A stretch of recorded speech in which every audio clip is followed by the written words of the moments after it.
Maria Sanchez walked through the Lincoln Chess Club with a mop in one hand and a spray bottle in the other. The evening sunlight filtered through tall windows, catching dust particles dancing in the air as she moved between tables. Most days were the same. She'd arrive at 4 p.m. just as the serious players began their matches and work quietly until closing time. "Excuse me," she whispered, reaching around a gray-haired man to empty his trash bin. He didn't look up or pause his game, moving his bishop across the board as if she weren't there. This was normal for Maria. After 3 years working at the club, she had become almost invisible to the members, just another part of the background, like the ticking chess clocks or the portrait of Bobby Fischer hanging on the wall. She didn't mind much. The pay was decent, the hours worked well with her other cleaning job in the mornings, and most importantly, she got to be around chess. Every day during her 30-minute lunch break, Maria would unwrap her sandwich and sit in the corner of the observation room. There, she'd watch the club's best players face off, studying their openings, noting their strategies, and sometimes predicting their moves before they made them. No one questioned why the cleaning lady spent her breaks watching chess matches instead of scrolling through her phone like most would expect. "Knight to f6, she whispered to herself one evening, watching two club champions battle. Seconds later, the player moved exactly as she had predicted. A small smile crossed her face as she took another bite of her sandwich. What the members didn't know, what they never bothered to ask, was that Maria had once been considered a prodigy. Back in her hometown near Havana, Cuba, she had learned chess from her grandfather at age 6. By 9, she was beating adults in the local park. At 12, she had won several junior tournaments and caught the attention of a former grandmaster who offered to coach her. "You have the mind for it," her grandfather had told her. "Chess is in your blood." But life had other plans. Her family immigrated to the United States when she was 15, right before an important competition that might have launched her career. In America, there was no time for chess tournaments. There were English classes to attend, minimum wage, jobs to work, and eventually her grandfather's medical bills to pay. Her chess set collected dust under her bed for years until she spotted the "Help Wanted" sign at Lincoln Chess Club one rainy Tuesday. Today was like any other day, except the club was busier than usual. It was the annual anniversary celebration, and many members had brought guests. Extra tables had been set up in the main hall, and there was a small table with cake and wine in the corner. Maria had been asked to work an extra hour to help with the cleanup afterward. As the evening progressed, some of the members began drinking more than they usually would. Their voices grew louder, their laughs more boisterous, their chess moves less calculated. Maria worked around them, keeping her head down. She was wiping down a demonstration board near the back of the room when she heard someone call out, "Hey, you, cleaning lady." Maria looked up to see Richard Keller, one of the club's top players, pointing at her. He sat at a table with 3 other men, all holding wine glasses, all wearing expensive watches that caught the light when they moved. "Yes, sir?" she asked, clutching her cloth tightly. "You've been working here for what, 2 years?" Richard asked, leaning back in his chair. 3 years, sir," she corrected softly. 3 years. And I've seen you watching games during your breaks. Every day, right? He looked at his friends, who nodded and smiled as if they were all in on some joke. "Sometimes," Maria admitted. "So you must have picked up something by now," Richard continued. His words weren't quite slurring yet, but they had that loose quality that comes before. "You think you know how to play?" Maria felt her cheeks grow warm as the men at the table all turned to look at her. "I know the rules," she said carefully. This seemed to amuse Richard greatly. He pushed back from the table and gestured to the empty chair across from him. A chessboard was already set up between them, the pieces arranged for a new game. "Come on then," he said. "Let's see what you've learned from all that watching. I'll even give you a handicap. What do you say, one quick game?" People at nearby tables had started to take notice. Some were smirking, others looked embarrassed for her. Maria knew she should just smile politely and get back to work. Her shift wasn't over, and Mr. Patterson, the club manager, wouldn't approve of her playing during work hours. But then again, Mr. Patterson was in his office on a call and wouldn't be out for at least 20 minutes. And something in Richard's smug expression, in the way he assumed she'd be terrible just because she cleaned floors for a living, made something shift inside her. One quick game, she agreed, setting down her cleaning supplies and wiping her hands on her uniform. That's the spirit, Richard exclaimed, much louder than necessary. White or black? Black, Maria said, sitting down carefully on the edge of the chair. Of course she wants black, one of Richard's friends commented. Easier to just respond than to have a plan. Maria said nothing as Richard made a show of turning the board so the white pieces faced him. I'll go easy on you, he said with a wink to his friends. Don't worry. A small crowd had begun to gather now. The club's anniversary celebration was momentarily forgotten as members drifted over to watch what they assumed would be a quick, amusing thrashing of the cleaning lady. Richard opened with his king's pawn, moving it forward 2 spaces, the most common opening move in chess. Maria responded immediately by bringing out her knight. Ah, she knows the knight moves in an L, someone in the crowd commented, and there were a few chuckles. Richard moved quickly, not putting much thought into his moves. Why would he? This was just a bit of fun, a way to entertain his friends. He advanced another pawn, then developed his bishop. Maria's hands were steady as she matched him, move for move. Her responses came without hesitation. Knight here, pawn, there castle kingside. Around the 10th move, something changed in the atmosphere. The chuckles had stopped. Richard was taking longer to make his moves, his forehead creased in concentration. Maria's position was solid, her pieces well coordinated. By the 12th move, Richard was no longer smiling. He had expected to win easily, to get a few laughs from his friends at the expense of the cleaning lady. Instead, he found himself on the defensive, his planned attack thwarted by Maria's precise counter-moves. Check, Maria said quietly, moving her bishop to threaten Richard's king. A murmur ran through the spectators. Someone in the back whispered, "Did she just say check?" Richard frowned, moving his king to safety, but Maria was relentless. 3 moves later, she had him in check again. This time he had to move his king to a vulnerable square. People had started taking out their phones, recording the match. The club's anniversary celebration was completely forgotten now. Even players who had been deep in their own games had paused to watch. Maria sat straight in her chair, her eyes focused on the board, seeing possibilities unfold like branches on a tree. This position, she knew it well. It had been one of her grandfather's favorite tactical setups. One more move and check, she said again, positioning her queen perfectly. Richard's face had turned a deep shade of red. He stared at the board, then at Maria, then back at the board.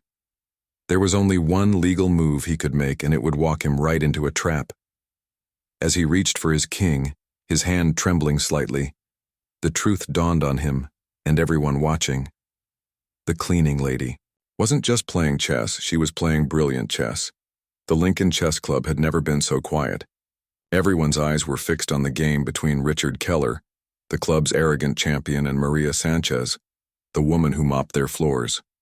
Richard's friends, who had been laughing minutes earlier, now stood with their mouths slightly open.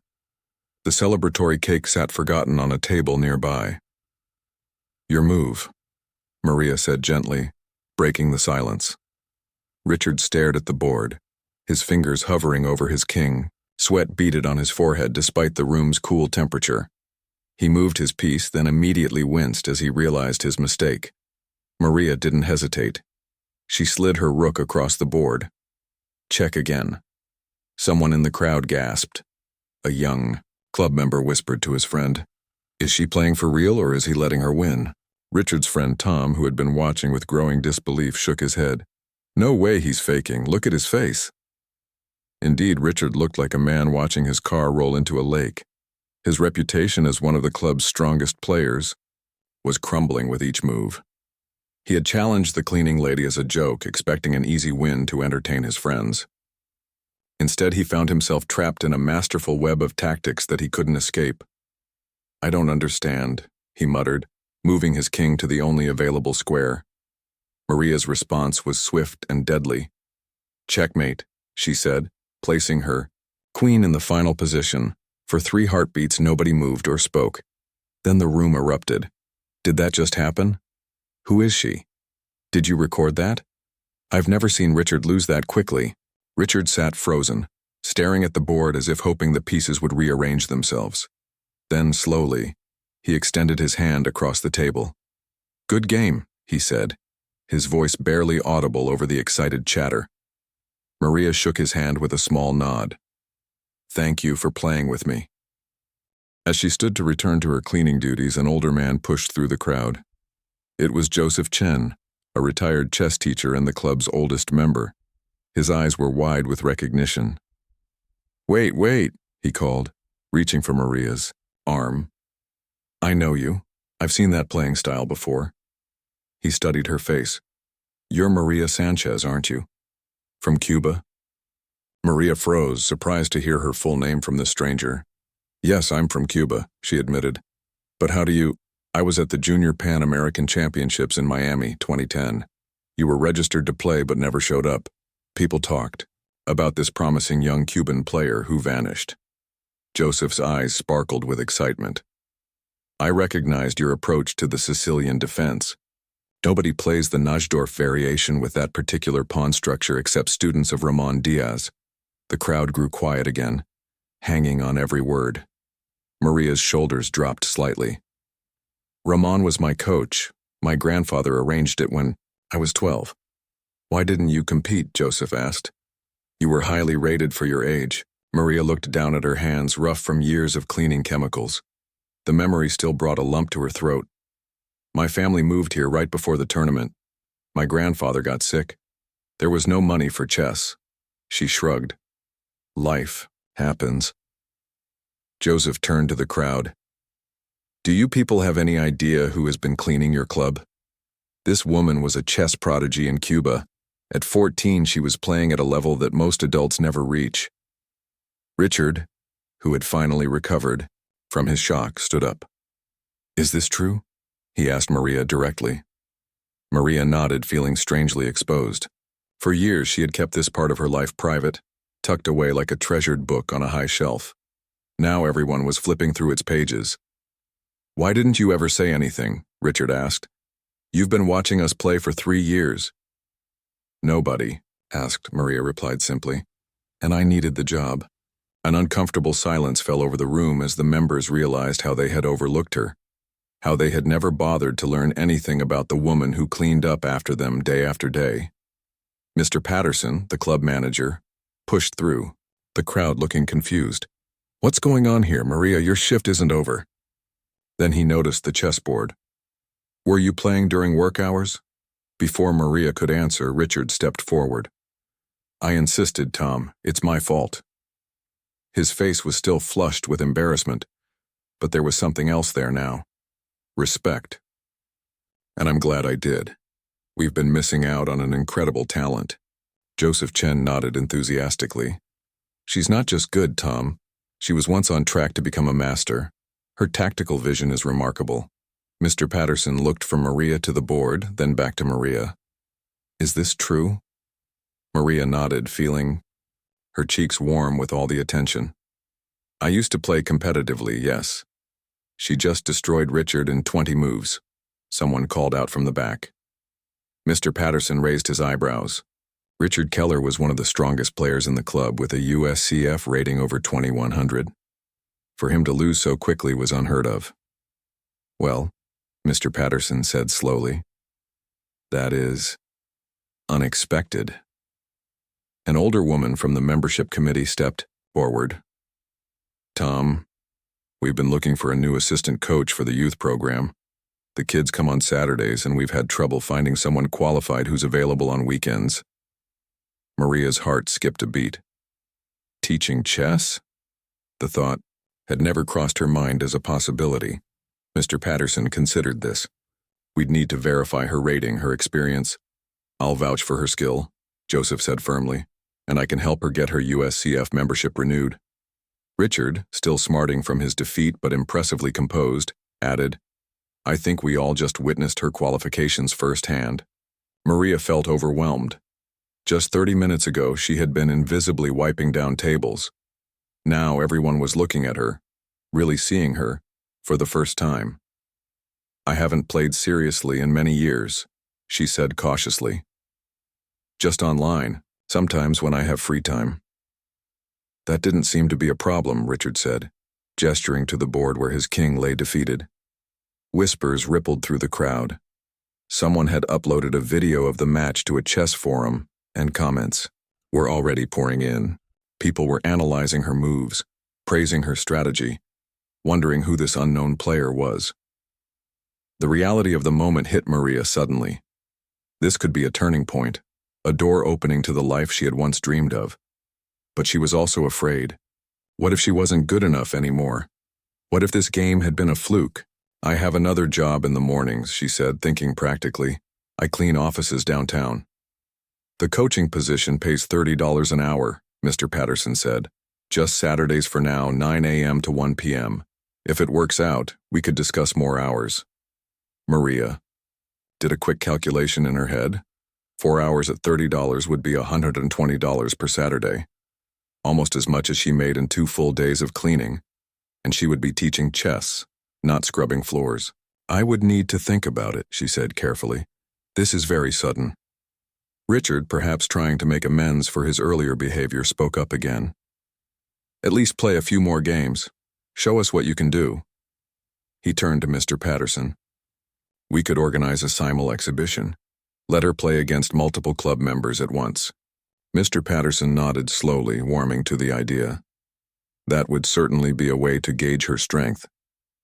Maria felt a flutter of excitement beneath her caution.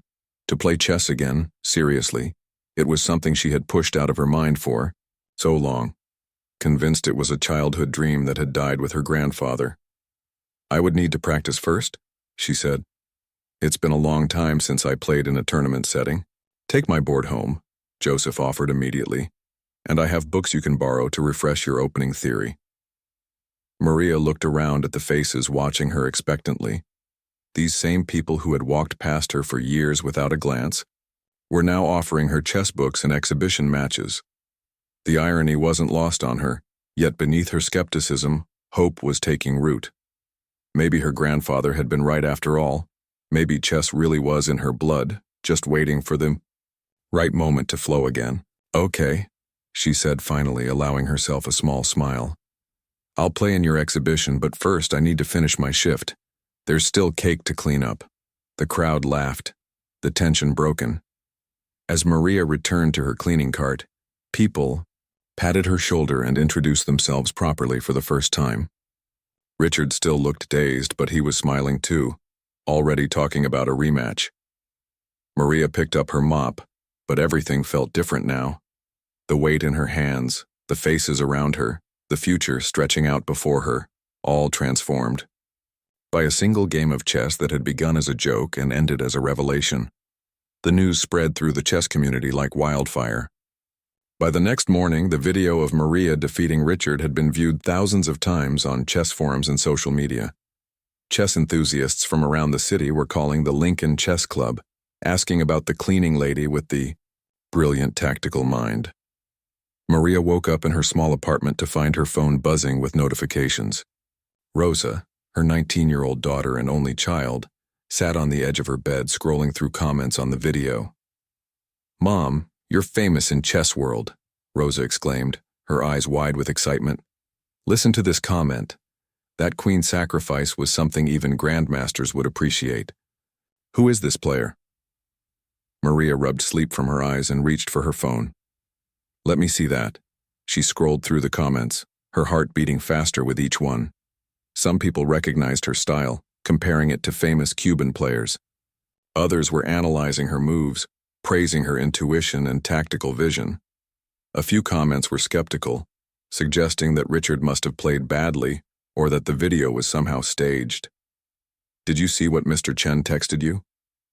Rosa asked, peering over her mother's shoulder. Maria switched to her messages and found several from Joseph Chen.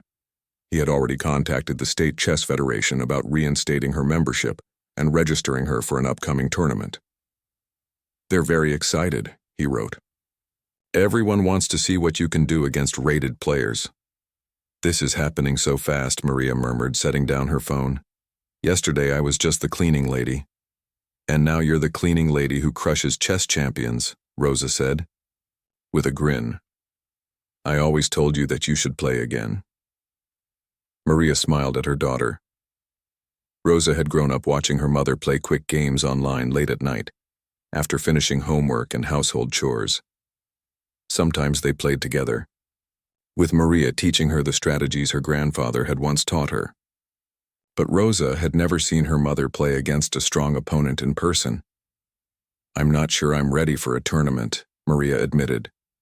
It's been 15 years. That didn't seem to matter yesterday, Rosa pointed out.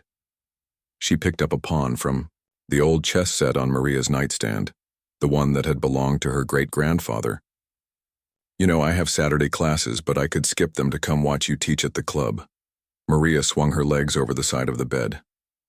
I haven't even decided if I'm taking that job yet. Why wouldn't you? It pays better than cleaning. And it's chess, Maria sighed, running a hand through her hair. It's not that simple, Rosa. Those people ignored me for 3 years. Now suddenly they want me to teach their children because I beat their champion once? Once is all it took, Rosa said with a shrug. And who cares about their reasons? This is your chance to get back into chess. Real chess, not just online games at midnight.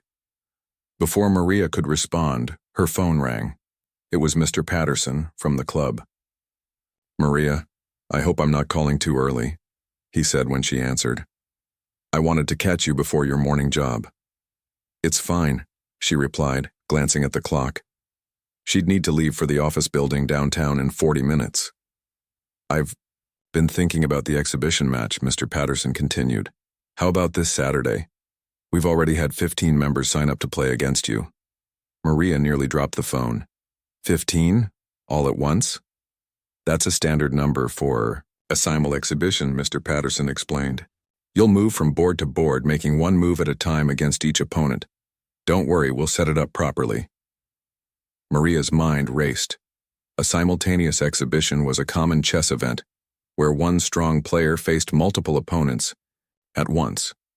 She had participated in them as a child in Cuba, but had never been the featured player. I'm not sure I'm ready for that, she said honestly. Joseph Chen thinks you are, Mr. Patterson replied. And after seeing you play yesterday, so do I. We'll pay you $200 for the exhibition, regardless of how many games you win. $200 for one afternoon of chess. More than she'd make in 2 days of cleaning. Maria looked at Rosa, who was watching her intently, and made a decision. Okay, she said. This Saturday. After hanging up, Maria hurried to get ready for work. As she brushed her teeth, Rosa called through the bathroom door.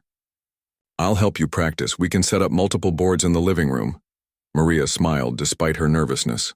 Her daughter's enthusiasm was contagious. The next few days passed in a blur. Maria cleaned offices in the morning and apartments. In the afternoon, but every spare moment was dedicated to chess. She dug out old notebooks filled with opening variations she had studied as a teenager. Joseph Chen lent her modern chess books that covered developments in theory since she had stopped playing competitively. Each night she played online blitz games until her eyes burned from staring at the screen. By Saturday morning, Maria felt as prepared as she could be on such short notice. She dressed carefully in the nicest clothes she owned, black pants and a blue blouse she usually saved for special occasions. You look like a chess teacher already, Rosa said approvingly as they walked to the bus stop. Not a cleaning lady, at all. I'm still a cleaning lady, Maria reminded her. This is just one exhibition match. But even as she said it, Maria felt different. The way she held herself, the way she thought about her day, something had shifted since that game with Richard. When they arrived at the Lincoln Chess Club, Maria was shocked to see a line of people waiting outside. Some held chess books or boards, hoping for an autograph. Others were just curious to see the woman from the viral video. I didn't expect this many people, she whispered to Rosa as they approached the entrance. Inside, the club had been transformed. The usual scattered tables were gone. replaced by a large U-shaped arrangement of 15 chessboards. Each board had a chair on the outside of the U, where her opponents would sit. Maria would walk around the inside, moving from board to board. Joseph Chen greeted them warmly. "Maria, and this must be Rosa. I've heard so much about you." He shook Rosa's hand, then turned to Maria. "Are you ready?" "As ready as I'll ever be," Maria replied, eyeing the crowd that was filing in. She recognized some regular club members, but many faces were new. "Is Richard here?" she asked, scanning the room. Joseph nodded toward a corner where Richard stood talking with some friends. He looked up, caught Maria's eye, and gave her a small, respectful nod. There was no trace of the arrogance he had shown days earlier. "He's not playing today," Joseph explained. "Says he needs to study your style more before he challenges you again. But he helped organize everything." A photographer from a local newspaper approached, asking for a picture of Maria beside the chessboards. As the camera flashed, Maria caught sight of her reflection in a window. She hardly recognized herself. This confident woman preparing to take on 15 opponents at once. At exactly 2 p.m., Mr. Patterson called for everyone's attention. "Welcome to this special simultaneous exhibition featuring Maria Sanchez," he announced. For those who don't know her story, Maria was once a rising star in Cuban chess before life circumstances brought her to the United States. For the past 3 years, she has worked as part of our maintenance staff, quietly observing our games. It wasn't until this week that we discovered the extraordinary talent in our midst. Maria felt her cheeks flush as people applauded. She caught Rosa's eye in the crowd, her daughter beaming with pride. Today, Maria will play against 15 opponents simultaneously. Mr. Patterson continued. "We have club members ranging from beginners to experts, as well as some guests from other clubs. Maria will play white on all boards and will make one move at a time, circling the room. The exhibition will continue until all games are complete." More applause followed as Maria took her position at the first board. Her initial opponent was a young boy, maybe 12 years old, with serious eyes and a tournament chess clock beside his board. "Begin," Mr. Patterson called. Maria moved her king's pawn forward 2 squares on the first board, then moved to the second, where she did the same. Around the room she went, making her opening move on each board. By the time she returned to the first board, all her opponents had responded. The pattern continued, with Maria moving swiftly from board to board. Some of her opponents played standard openings that she recognized immediately. Others tried unusual variations, hoping to throw her off. The young boy on the first board played aggressively, sacrificing a pawn for quick development. An older man on the 5th board took a defensive approach, setting up a solid position that would be difficult to crack. On the 10th board, a woman about Maria's age played the Sicilian defense, Maria's own favorite response to e4 when playing black. An hour into the exhibition, Maria had to focus intensely to keep track of 15 different positions. She found herself drawing on muscle memory, on patterns she had learned decades ago. It was like riding a bicycle after years without practice. Wobbly at first, but her body remembered. 3 hours in, the crowd had grown. People stood 3 deep around the exhibition, watching in fascinated silence. Maria had won 4 games already and had clear advantages in 6 others. 3 games were roughly equal, and in 2, she was struggling. The young boy on board 1 proved to be her toughest opponent. His attack had forced Maria to defend carefully, giving up material to protect her king. As they entered the endgame, Maria realized she might actually lose this one. "Check," the boy said quietly, moving his rook to threaten her king. Maria studied the position. She could delay the inevitable, but the outcome was clear. After considering her options, she tipped over her king. "Well played," she said, extending her hand. "You're very good." The boy broke into a huge smile as he shook her hand. The crowd applauded, impressed by both the boy's victory and Maria's graciousness in defeat. By the end of the 4th hour, all games had concluded. Maria's final tally was impressive: 12 wins, 2 draws, and 1 loss. The crowd gave her a standing ovation as Mr. Patterson handed her an envelope containing her payment. "The club would like to formally offer you the position of assistant chess coach for our youth program," he announced. "And based on today's performance, we'd also like to sponsor your entry into the state championship next month." Maria looked out at the applauding crowd, at Joseph Chen's proud smile, at Richard's respectful nod, and finally at Rosa's tear-filled eyes. For the first time in 15 years, she felt like herself again. Not just a cleaning lady, not just a single mother struggling to make ends meet, but Maria Sanchez, chess player. "I accept," she said, her voice clear and confident. As people surrounded her with congratulations and questions, Maria caught sight of her reflection again. The woman looking back at her stood tall, her eyes bright with purpose. The chess pieces on the boards around her seemed to shine in the afternoon light, like old friends welcoming her home after a long absence. The small apartment was quiet, except for the soft click of chess pieces and the occasional scratch of a pencil on paper. Maria sat at her kitchen table, a chessboard in front of her and several books open nearby. It was nearly midnight, but she couldn't sleep. The state championship was just 3 weeks away and she needed to be prepared. "Mom, you should get some rest," Rosa said, appearing in the doorway in her pajamas. "You've been studying that position for 2 hours." Maria looked up, blinking as if waking from a dream. "Is it that late already?" "It's almost midnight. And you have to teach tomorrow." Maria rubbed her eyes. The past month had transformed her life completely. She had quit her morning cleaning job and now worked only 3 afternoons a week at the office building downtown. The rest of her time was split between teaching chess at the Lincoln Club on Saturdays and preparing for the state championship. "Just one more variation," she promised, moving a knight to a different square.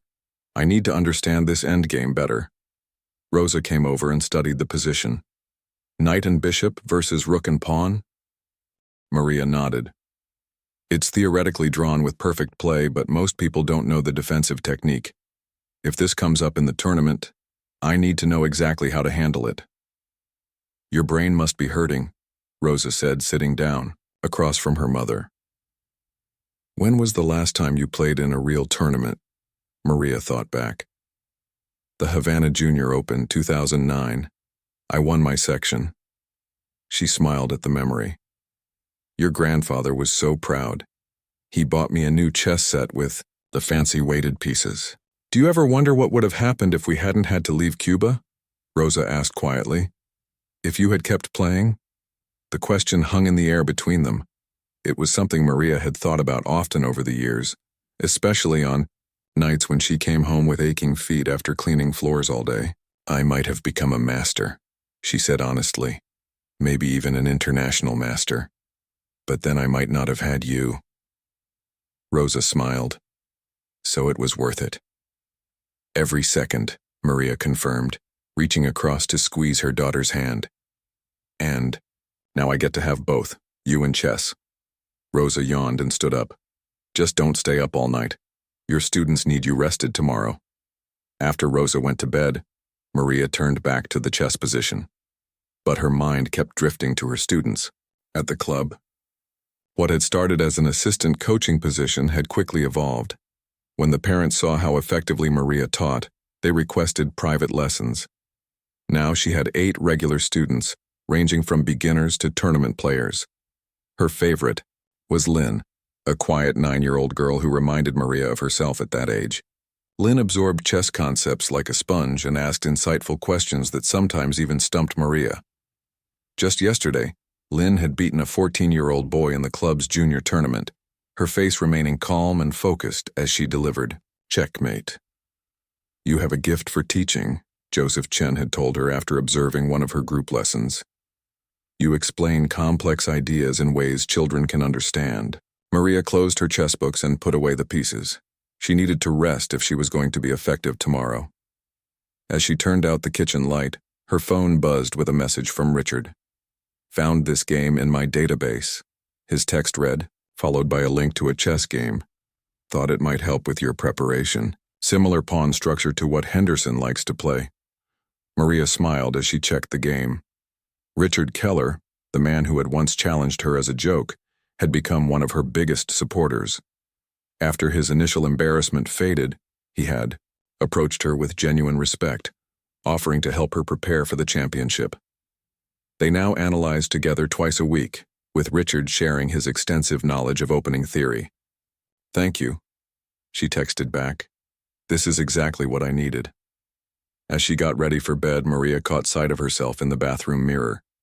She looked different these days, still the same face, the same eyes, but there was a confidence there that had been missing for years. Teaching chess, preparing for a tournament, she was doing what she was meant to do. Saturday morning arrived with sunshine streaming through the windows of the Lincoln Chess Club. Maria arranged the demonstration board at the front of the room as her students filed in, carrying their notebooks and personal chess sets. "Good morning, everyone," she greeted them. "Today we're going to talk about piece coordination in the middle game." For the next 2 hours, Maria guided her students through exercises designed to improve their strategic thinking. She moved from table to table, offering advice and asking questions that made them think deeper about each position. "Ms. Sanchez," Lynn asked during a problem-solving session, "if both the knight move and the bishop move look good, how do I decide which one is better?" "Excellent question," Maria replied, gathering the other students around Lynn's board. "This is where calculation comes in. You need to look ahead and see what each move leads to." As the lesson continued, Maria noticed Mr. Patterson standing at the back of the room with a woman she didn't recognize. The woman was taking notes and occasionally nodding as she observed the class. When the students took a break, Mr. Patterson approached with the visitor. "Maria, this is Valerie Wong from the West Side School District. She's interested in our chess program." Ms. Wong shook Maria's hand firmly. "I've been watching your teaching method, very impressive. The kids are completely engaged." "Thank you," Maria replied, wondering why a school district official was observing her class.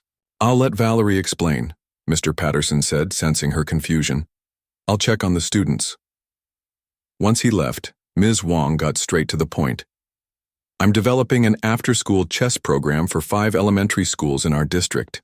We've received a grant to fund it, but we need qualified instructors who can connect with children." Maria's heart began to beat faster. "And you're considering me?"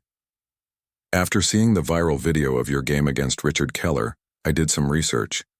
Your simultaneous exhibition was featured in the local paper. Then I heard about your teaching at the club." Ms. Wong smiled.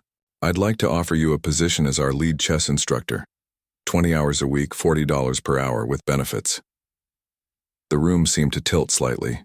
20 hours at $40 per hour was more money than Maria had ever made, even working 2 cleaning jobs, and benefits and health insurance, which she and Rosa had gone without for years.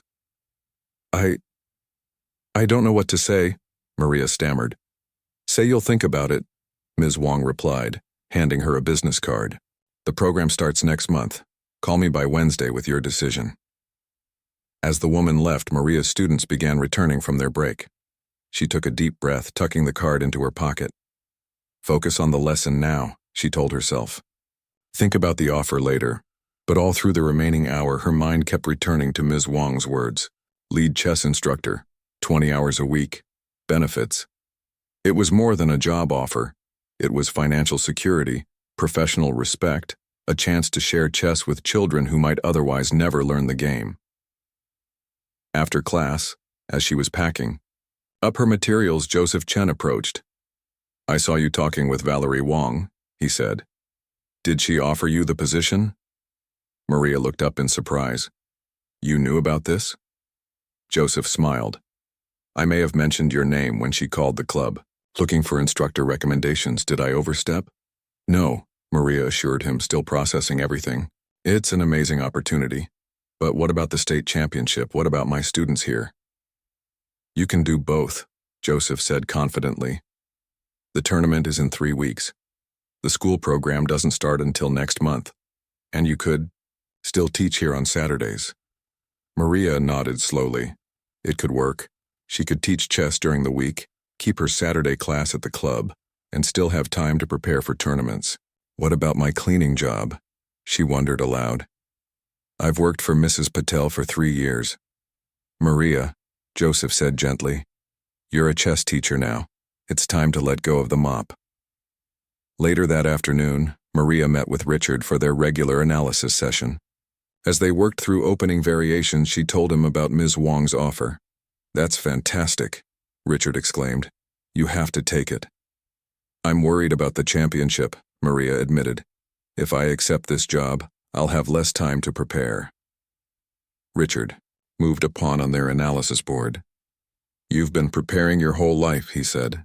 All those years watching games at the club, playing online at night, you were studying even when you didn't realize it. But what if I fail? Maria asked, voicing her deepest fear. What if I play terribly, and everyone realizes I'm just a cleaning lady pretending to be a chess teacher? Richard looked at her seriously. Is that how you see yourself? Because it's not how anyone else sees you anymore. The truth of his words hit her hard. Since that first game against Richard, no one at the club had called her the cleaning lady.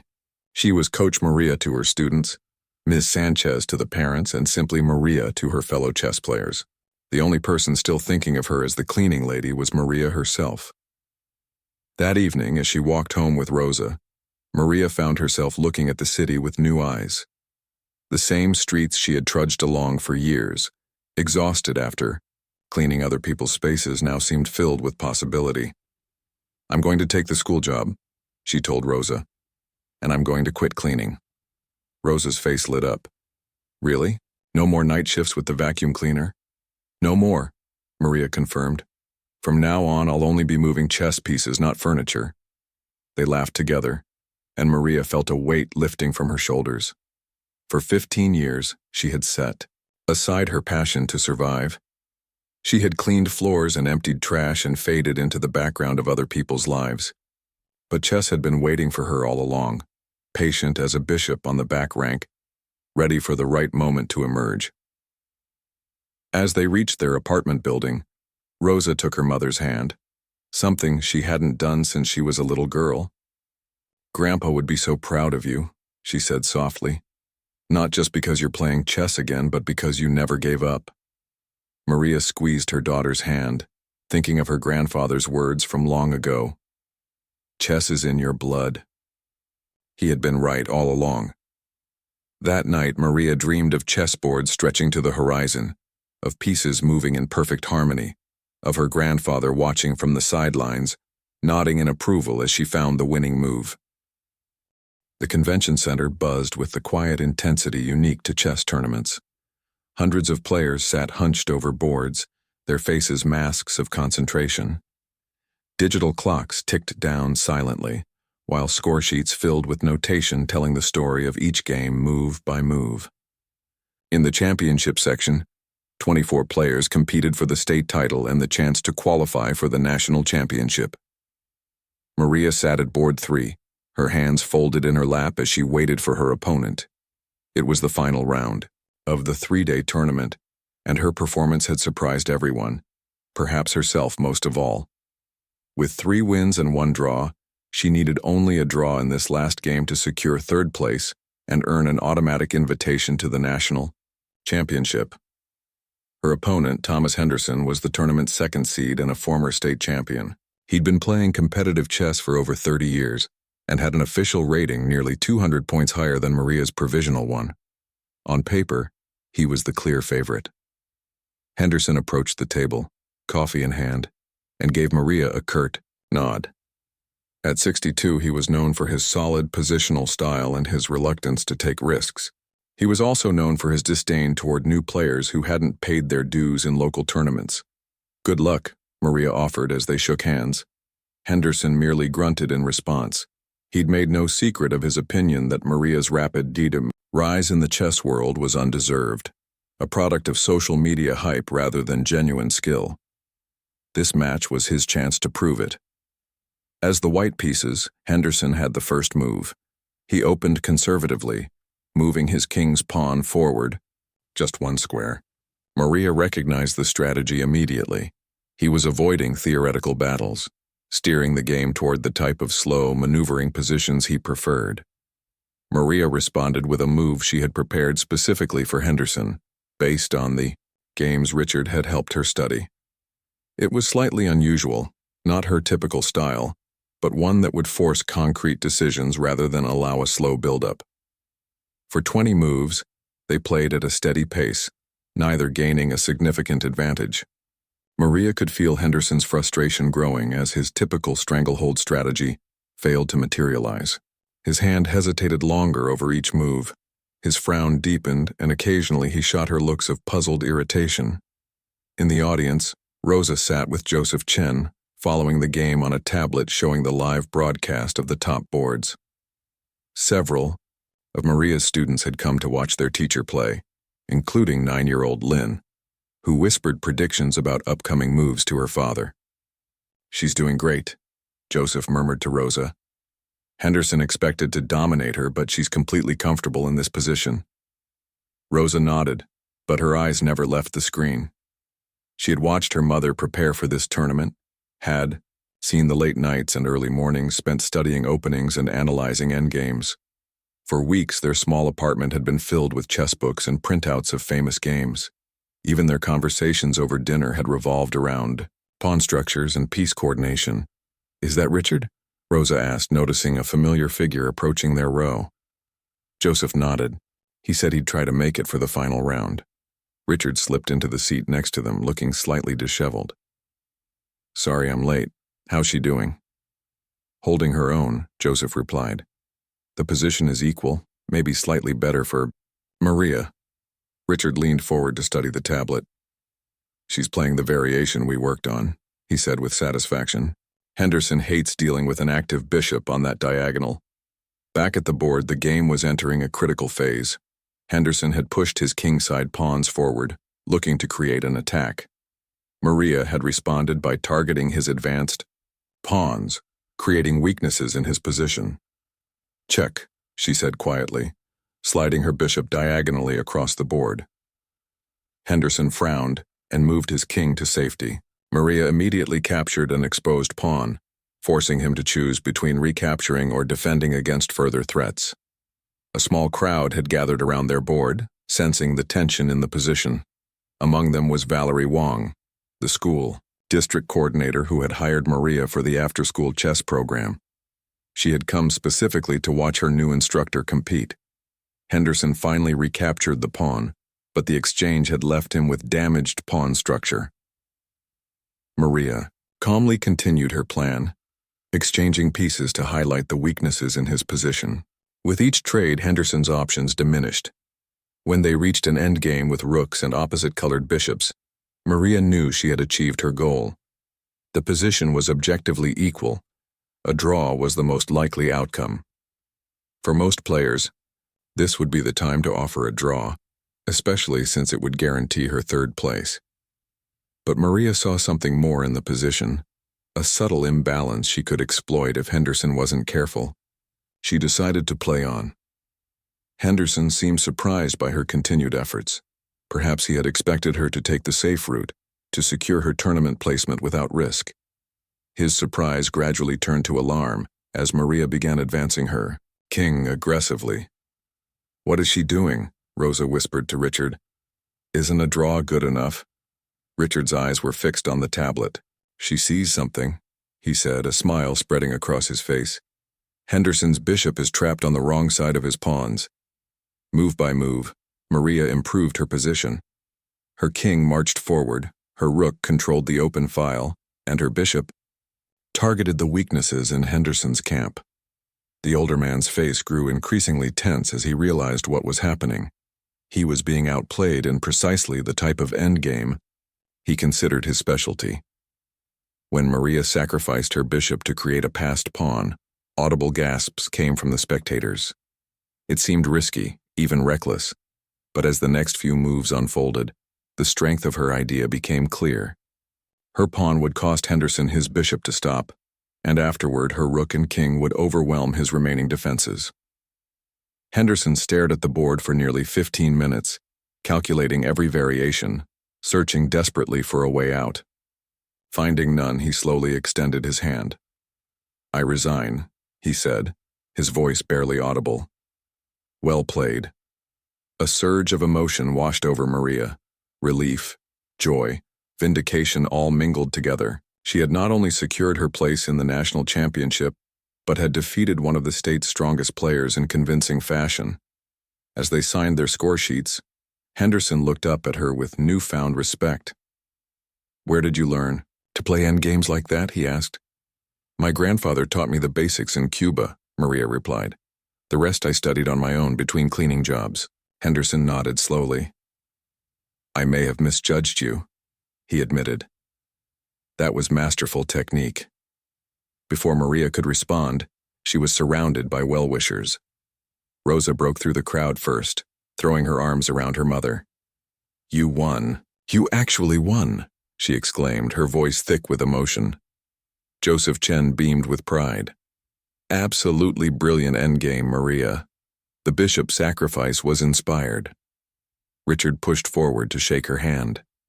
"I knew you could do it," he said, simply. Their eyes met in shared understanding.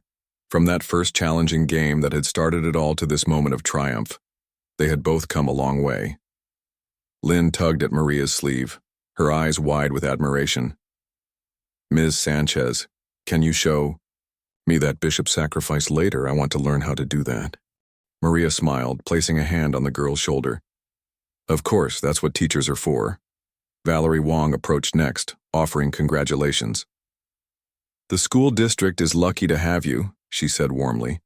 "The children are going to learn from a true competitor." As the crowd slowly dispersed, Maria found herself standing alone at the board, looking down at the final position. The pieces seemed to hold the story of not just this game, but of her journey. From the young girl in Cuba, with dreams of chess, glory, to the cleaning lady silently watching games from the sidelines, to this moment of recognition and respect. She carefully packed her score sheet into the tournament folder they had given her upon registration.